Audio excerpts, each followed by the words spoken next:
In today's video, we're going to be going over the role of active listening in note-taking. So we're going to talk about what is active listening, the benefits of active listening, techniques for active listening, and overcoming barriers to active listening. So beginning with, what is active listening? Active listening is a conscious and deliberate practice of processing and interpreting spoken messages. It requires full attention and is different than just hearing or just passively listening. It is deliberate, it is conscious. And active listening is an essential skill for academic and professional success. There are many benefits to active listening, but here are a couple of them. It does improve comprehension of the lecture material. It improves how well you understand what you're hearing. It can enhance the participation in class discussions because you better understand the material, you're more engaged, you understand what was said, you're on point with the question, and therefore able to deliver more meaningful discussion points, ask better questions. And critical thinking skill development is enhanced through active listening, and professional environment preparation, of course, is also impacted because active listening translates outside of the academic context. So some keys to active listening are essentially physical engagement and mental engagement. So you can start with the physical engagement aspect by maintaining appropriate eye contact, facing the speaker, having an appropriate facial expression. Mental engagement can be focusing your mind on what's being said, focusing on the speaker. Avoid planning your response while others speak. And that can be a big one because we can be so distracted in our minds thinking of what we're going to say as a rebuttal instead of first listening to what is said and then planning our rebuttal. Stay present in the moment. So be where you are, listen there, and have your mind there as opposed to planning your lunch or thinking about what you're going to do next week. And there are several techniques for active listening. Some of them are paraphrasing and asking clarifying questions. One of them, paraphrasing, is restating the speaker's words with your own words. So some examples are, so what you're saying is, or if I understand correctly, then, or in other words. So this really helps because in any given situation, it's important to remember, communication situation, that there are at least 3 messages happening. Even if there's only two people involved. So the first is the speaker's mind, what they have in their mind, the message that they would like to express. That's the first message. Second one is what they actually express, what they say. And the third is what the audience is hearing. So in any given communication, there are those 3, what the speaker is thinking, what the speaker is saying, and how the audience is receiving what they're understanding by that. And in some contexts, those will be 3 totally different messages. And so in paraphrasing, it is really important to clarify, this is what I understood from what you said. Is that what you're trying to say? Am I understanding correctly? Does the speaker need to expound on something? Does the speaker need to clarify something? So that can be very helpful and is an element in active listening. And second would be asking clarifying questions.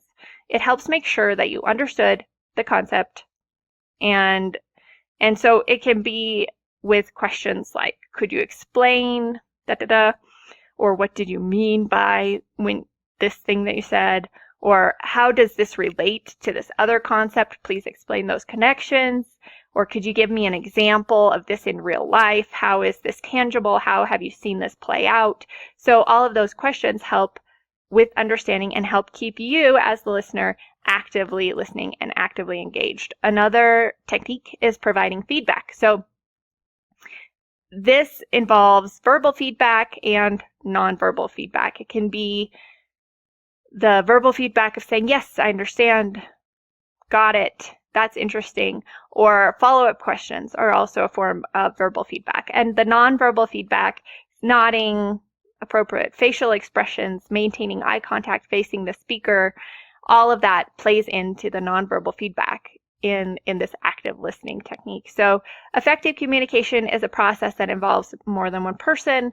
While actively listening, you can also provide verbal, nonverbal feedback to the speaker to help them gauge if their message is being received. And it also helps keep you engaged mentally, keep your mind present and focused.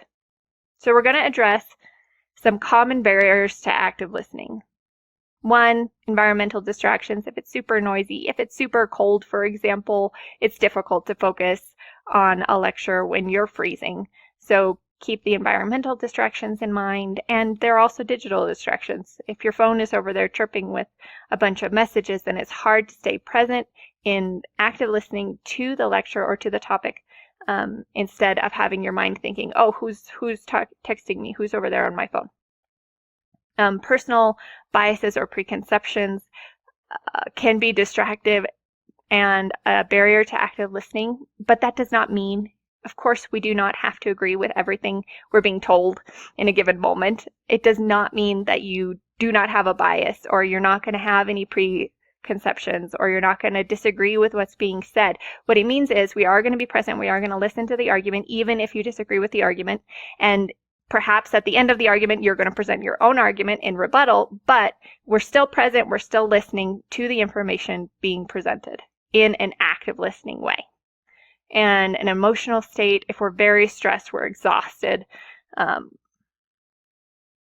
sad, any of those things can impact how effectively we're going to be listening. So it's just another thing to keep in mind, and language barriers can also impact. So choose distraction-free environments whenever possible, silence, electronics. You can take notes to help maintain focus, ask for clarification when needed, and if there is a language barrier, be patient and ask clarifying questions. So putting it all into practice, there are so many academic applications, but during lectures, watching these asynchronous videos, even the mental being an active listener, mentally an active listener, is important because it will help you in your studying to capture the material, to capture the content being presented. Group discussions, peer presentations, study groups, academic advising sessions, all of these require active listening. So remember that active listening is a skill that improves with conscious practice and application. It is something you can learn. So what is active listening? The benefits of active listening, techniques for active listening, and overcoming barriers. If you keep all of these things in mind, then you will be better situated to effectively take notes in these contexts and to more effectively communicate and more effectively allow the speaker to communicate through your question asking, through your verbal and nonverbal feedback. So thank you for your attention to this video, and I look forward to seeing you in the next video.